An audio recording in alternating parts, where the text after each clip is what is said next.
So when we did demand and supply, we looked at price elasticity of demand and price elasticity of supply.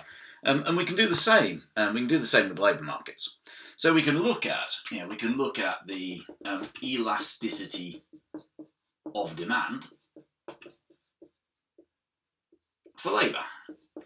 And all that does is it does the same as price elasticity of demand. Yeah, so for a product. Yeah, so it shows the responsiveness of the demand for labour to a change in wage rates.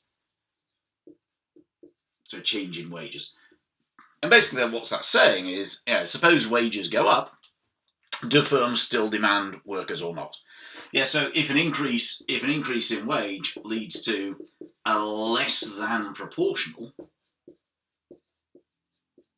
decrease in the demand for labour, then we'd say that we have inelastic demand. In the same way as we did when we looked at price elasticity demand. Yeah? So if wages rise by 10% and the demand for labour falls by 4%, then wage elasticity demand is minus 0.4. So what's going to make demand for labour more elastic or inelastic? Well, basically, from a firm's perspective, it's how easy is it to get rid of workers. I mean, if workers are being paid more, then obviously from a firm's point of view, a firm, what it would like to do is to get rid of its workers. Yeah, it would replace them with machines and so on. So what's going to determine that? It's going to be things like the ease of substitution. So can I easily get rid of you or not? Yeah.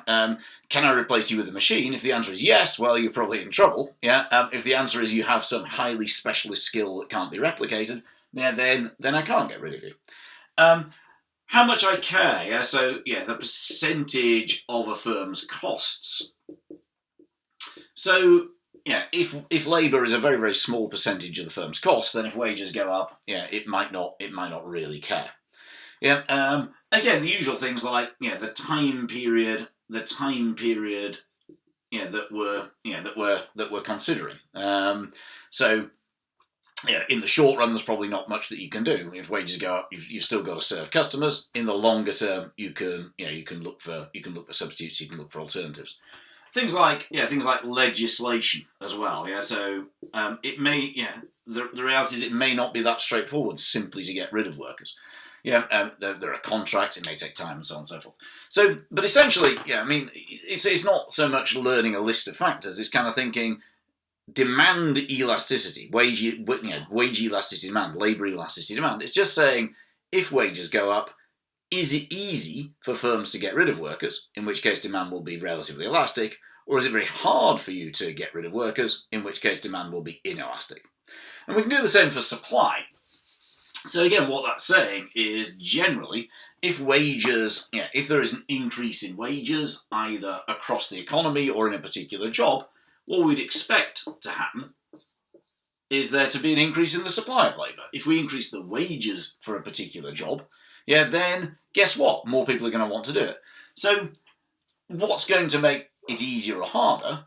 So it's going to be more inelastic, probably, if there are lots of qualifications that you need.